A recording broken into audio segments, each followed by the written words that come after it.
Hey, what's up, and welcome to this episode of EST, the podcast for established church leaders by established church leaders. I'm Josh. I am Sam, and I am about to disagree with Josh King. We're going to get in an argument. But before we get in an argument, and I'll go ahead and tease out the topic, we're going to talk about sabbaticals. And I think that we're probably going to disagree on this, and we would love for you to weigh in on this on Twitter. But before we do get into an argument, Sam, tell them about church teams. Yeah, before this goes wayward and we get completely off the rails, let's get to our sponsor while everyone's still feeling positive about the world. I certainly want to thank church teams for sponsoring EST. They do a lot at church teams in the area of software.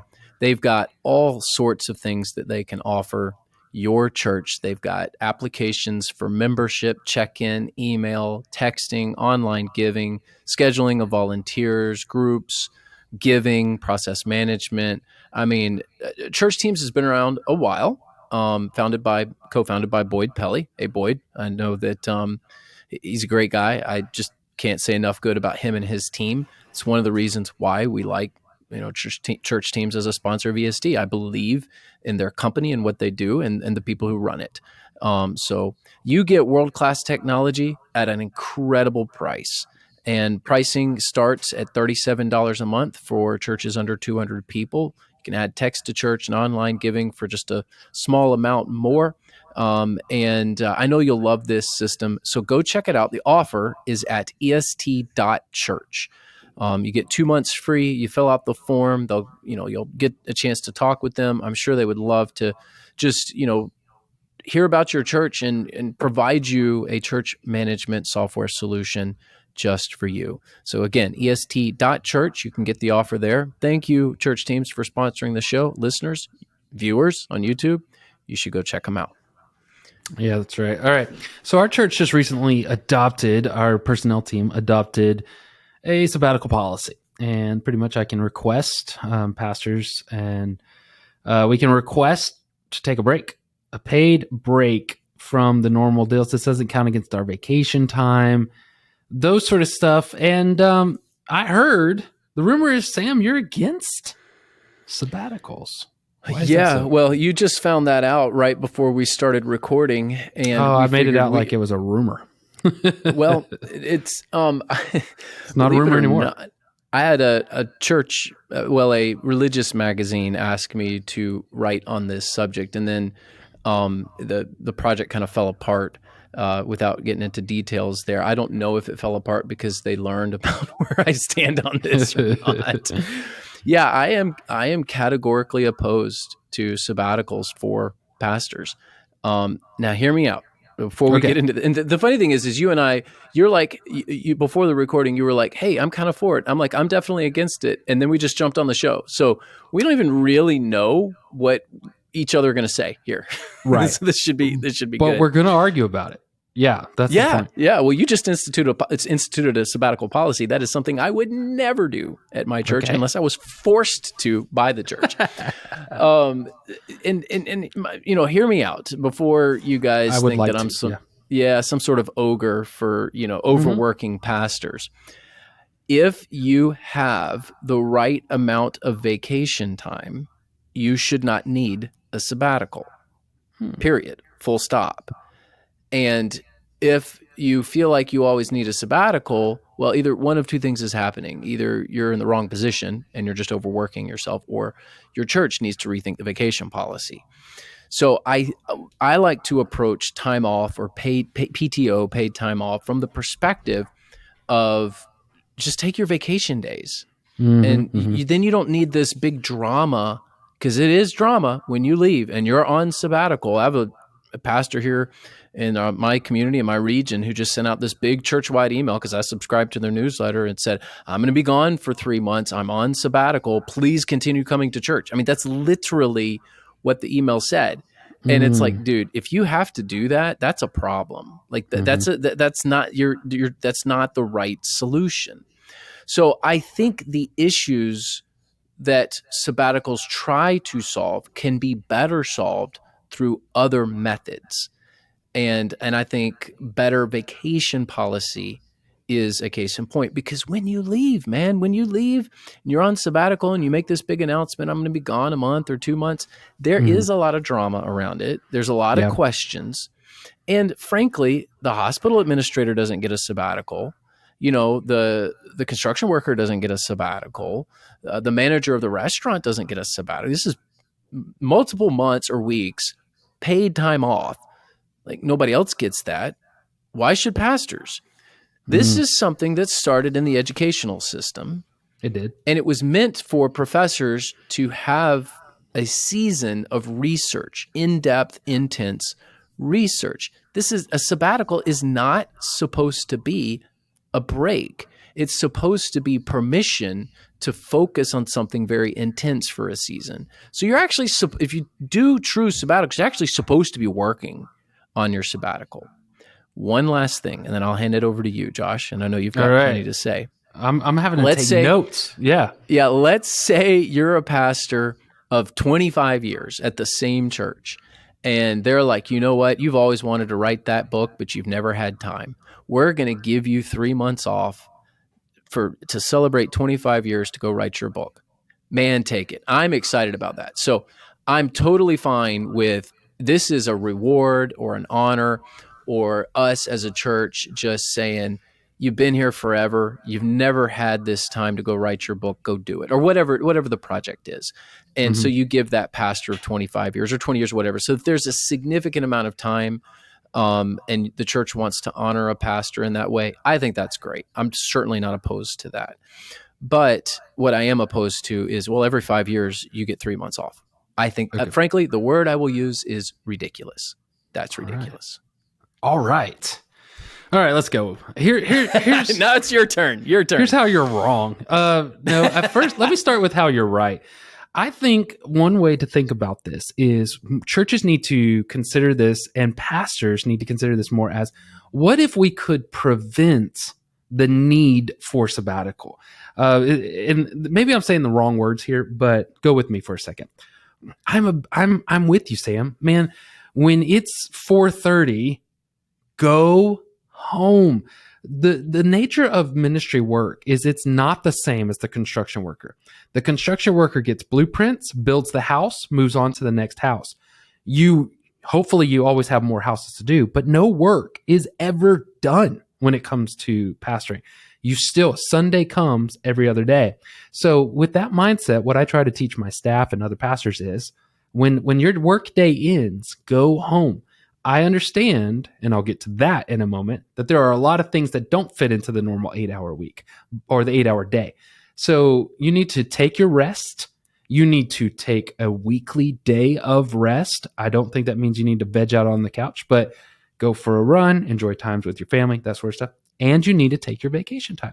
I am the world's worst at this. I always walk away with like months of PTO left on the table every year. That is wrong on my end. You need to take those things and you need to rest. So if there were ways, another thing is this: what does your church actually expect of you as far as the amount of preaching that you're doing? I used to think, look, if I miss 2 Sundays a year, if I'm not preaching 2 Sundays a year, that's probably like that's a little much. I should really preach 52. And I had the mindset. I said the same thing. The hospital CEO, the banker, on and on. But I think most churches are fine with 3 or 4 weeks you're developing other preaching staff.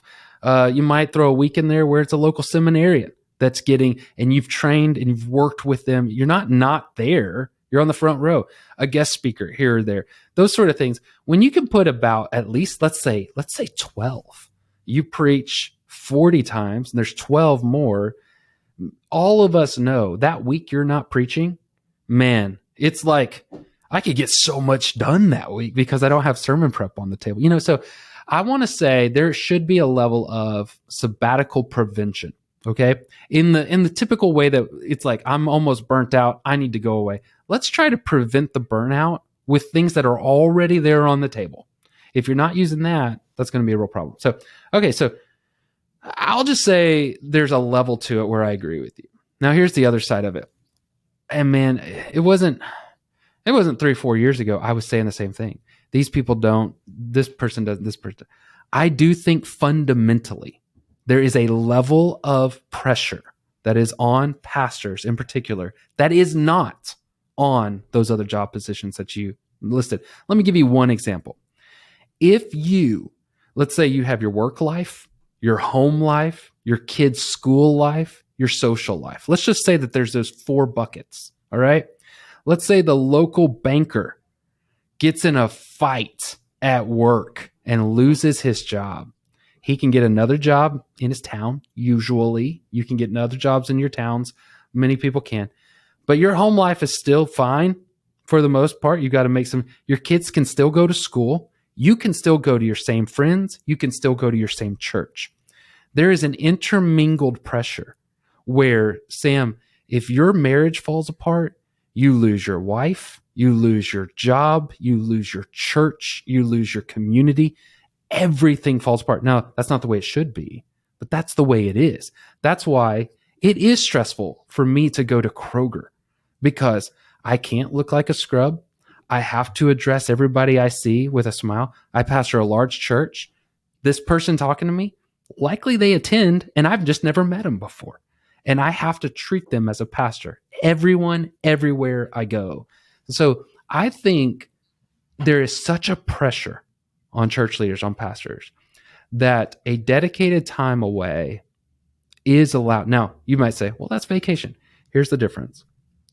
We make a joke. Everybody makes a joke out of vacation. You ever come back from vacation and need a vacation? Because they're stressful. Vacations are, and especially if you're a family person, you've got young kids, those sort of things.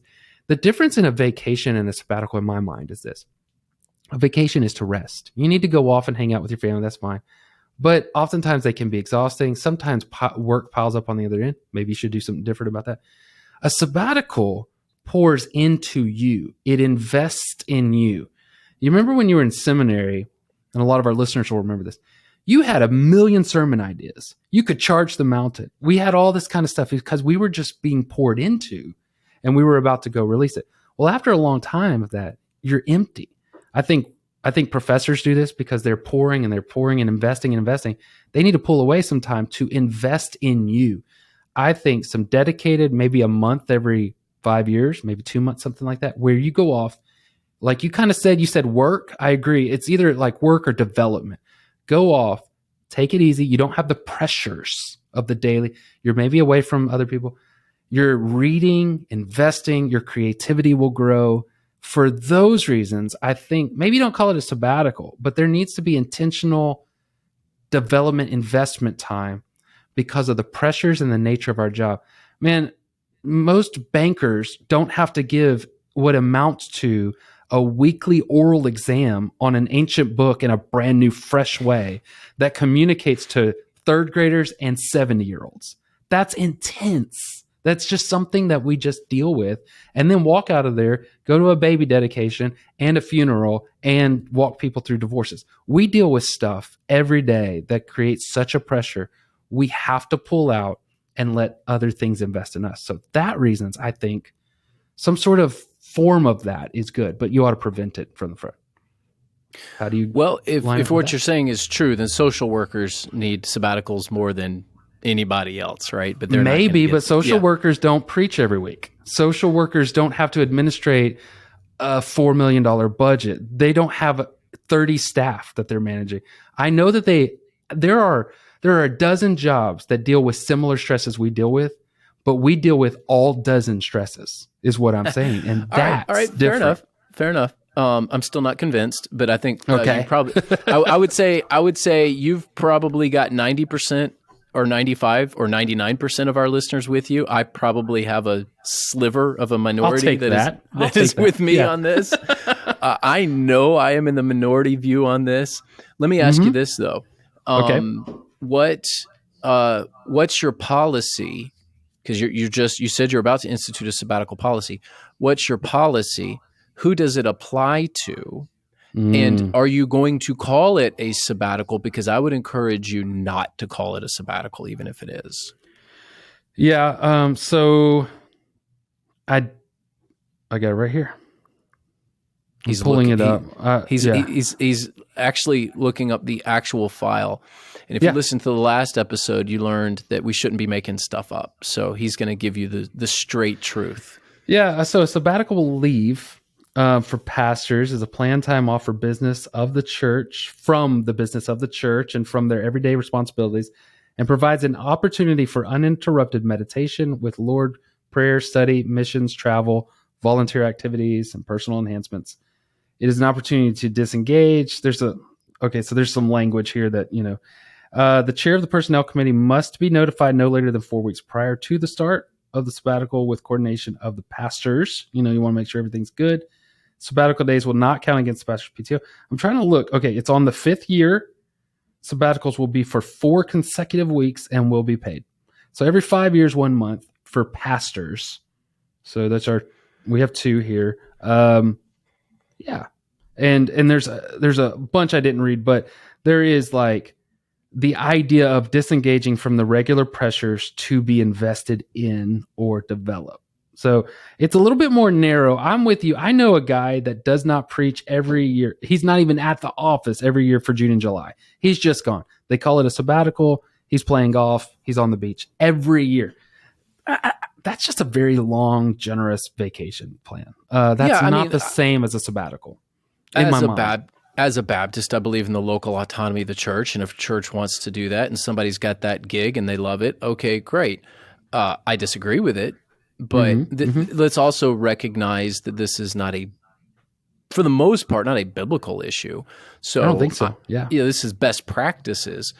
So, if your church has a sabbatical policy, I don't think that you're outside the will of God or anything like that. I'm certainly not going to cast judgment on you. I just don't think for the long term that it's best practices. So, what you have is every 5 years you get a month, and this is for all the pastors Right. that are on the staff. And Mm-hmm. there's a certain amount of notice. I would, and take this or leave it, I'm going to give you unsolicited advice. I would tweak it to where I wouldn't call it a sabbatical. I would narrow it a little bit further to make it strictly about some sort of project or personal development. I want to do X, and I'm going Mm-hmm. to spend these 4 weeks doing X. And then what is communicated to the church is uh, Josh is doing XYZ over the next 4 weeks. He's writing a book or whatever. Hey, let's all pray for him and leave it at that. If you go around saying I'm on sabbatical, people will think that you are on the golf course, that you're just being lazy. When your business people in your church or your school teachers or whomever, the mechanic that works 2 jobs and 80 hours a week, when they hear, and I guess I'm speaking for them and I shouldn't do that, but here I go. What they hear is lazy. That's lazy. Like, I Mm-hmm. don't get Mm-hmm. that. Like, pastor makes more than I do.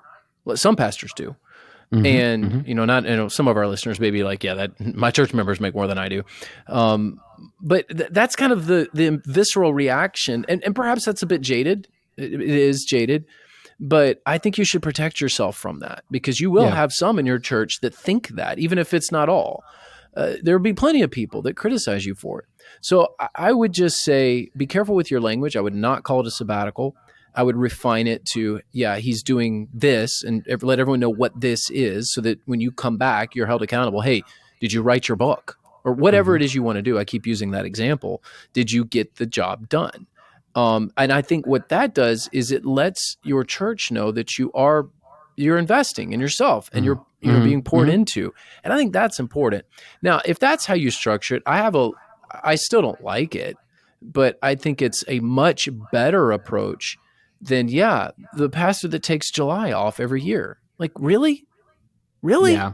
Yeah. Like, I mean, I get that. Yeah. but that's not the big vacation either. That's like, oh, this is in addition to my vacation time. Yeah. Yeah. I do have an issue with that, and I think that it's ill-advised.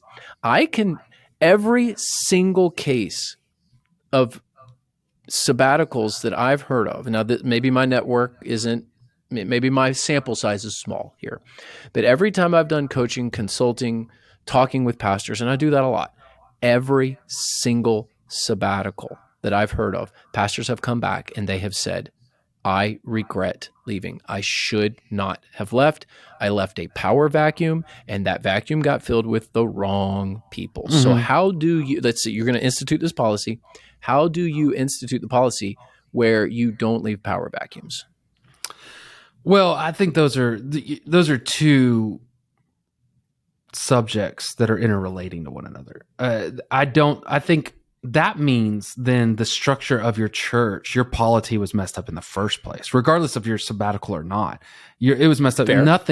No church should be just all hinging on one person. And so whether that's elder-led model, multiple pastors, more healthy team structures, or whatever you want to do, there's that's an interrelated problem. One does not mean the other one's bad. I would also say this, look, and you're right. I think the terminology is super helpful. I would normally push back on the terminology, except for the town where we are is nicknamed the city of colleges. So education and professors sabbatical is normal language. It's around here. It's something that people understand as it's not a vacation because they're going to developmenting. Yeah, that's what they're doing. They're developing. So I think that I agree with you. So what would I say in those? There needs to be, and we spelled it out in our deal. You need coordination before you go. You can't just be like, man, I'm tired. I'm taking the next 4 weeks off and calling it sabbatical. I think there needs to be coordination. Here's how everything's covered. Here's what we're going to do. That's why I think 3 months is so long. And I've heard of people doing things like that, but maybe they have an elder system or something. You ought to be able to step away for a month in a non-peak busy season, and it should run fairly fine. As long as you've got everybody lined up, that sort of stuff. That's what I would say to that. I would say, now here's something else I would throw at you, Sam. Every case I've heard of, the person comes back and quits. Because I mean, haven't you heard that? They come back and they're like, hey, I was on the mountains and I just don't want to do this anymore. I can't come back to this. To that, I would say, well, I'll tell you what I say. What do you say to that? Maybe it's a similar situation, two problems interacting. Yeah. Yeah. And I lump the pastor coming back and quitting into the previous statement that I made. It's only problems. I've only heard of problems coming from sabbaticals. Very, very few solutions, if any. It's either they were running from a problem or the sabbatical itself created a problem. So, and part of the reason that I am so strongly opinionated about this is because of the experience that I have with coaching other pastors through this. I like your idea of no longer than a month and structuring it in a way that it's in a down season of the church. It's every 5 years, and then there's a very specific focus. Like I could tolerate that. I don't like it, but I could tolerate that. And I think that if you're going to do it, that's the best way to do it. This is not an annual thing. This is not an every other year thing. You need to reward those who have long tenures. If a sabbatical is the way to do that, then so be it. I wouldn't call it a sabbatical. And, I also do recognize that Jesus, you often hear, well, Jesus withdrew to the mountain and prayed. And I say, yeah, that was for like a day or two. It wasn't for. I mean, the one he started off with was 40 days. So there's that one. But, let's also understand that the temptation of Christ was involved with that, and there might be some other purposes. You want to go out there and wrestle with Satan? Go for it. Yeah, I don't want to do not eat for 40 days on your sabbatical. Okay, challenge accepted. If that's what you think a sabbatical is, I mean. I don't think that there's a 1-to-1 correlation there with Jesus Christ and Jesus took a sabbatical. No, he did not take a sabbatical. That's not what was happening there. But I can certainly appreciate those who approach this from a desire to protect pastors and to keep staff refreshed. That's a noble thing. That's a good thing. But I still fall back on make sure you just have good vacation policy and you don't really need it.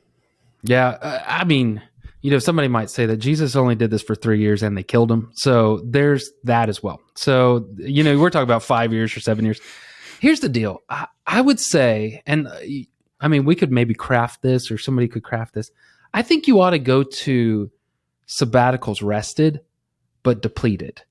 I just think that there's a difference in the thinking of it. Go to your vacation um, tired. I think Matt Chandler says it a lot. You ought to go home tired. At the end of the day, you ought to work until you're tired. That's how you go to bed sleepy. You go to bed exhausted because you got stuff done. You got stuff done that day. I think it's the same thing when you're approaching your vacation.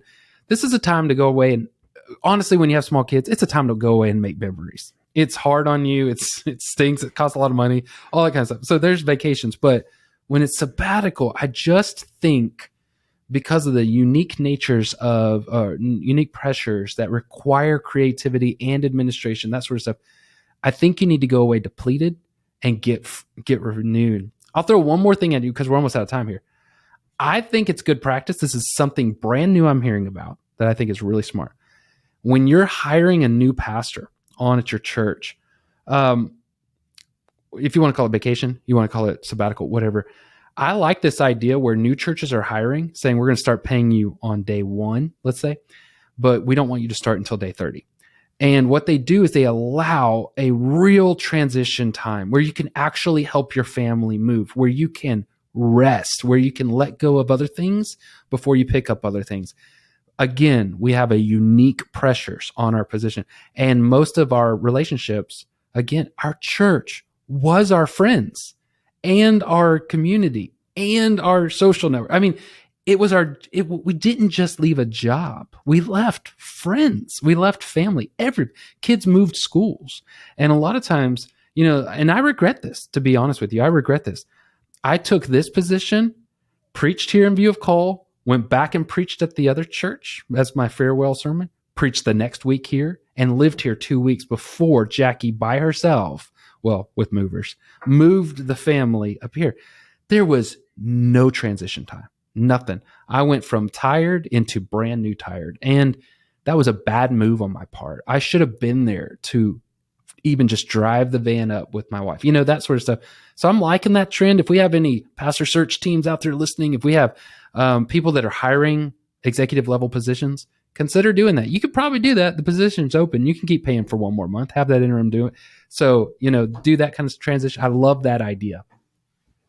Well, that's a good place for us to end because I do completely agree with you. I've always asked for that. I've always asked for 30 days. That's something I've always done. Understand, everything is negotiable on the front end when you're going to a new place. But it's not negotiable after you sign the deal, right? So you negotiate on the front end. That's something I've always asked for is, hey, will you pay me on X day and I'll start 30 days later? And I said, the reason I'm asking for this is so that I can properly say goodbye without burden to the other church, and I can have time to transition my family well.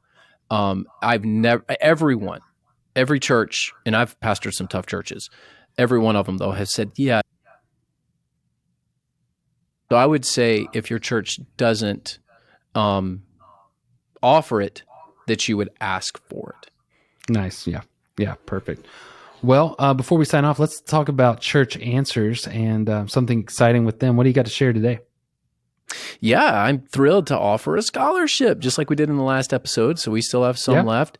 So we half off Church Answers University. So it's we're talking $750. Email Matt, MATT, at churchanswers.com. And he'll get you set up with the scholarship. Books are included. You can go to churchanswers.university to learn more about the program. But if you want this scholarship, it's half off. Books are included, by the way. Great deal. So email Matt, MATT, at churchanswers.com to claim the scholarship. I can think of very few things that would be better than signing up for the university during your sabbatical. Take a sabbatical, be developed, and then go back in all fresh and renewed. I love that. Thank you for listening. Thank you for being a part of the show. We ask that on Twitter, Facebook, on social media, you share some of the quotes from the show or share an episode from the show. We even have it on YouTube. You can share that video out there. That just helps us help more people. And that's what we want to do. We want to encourage you and walk with you through this very challenging thing of leading established churches. Hope you're having a great week. We'll see you next week.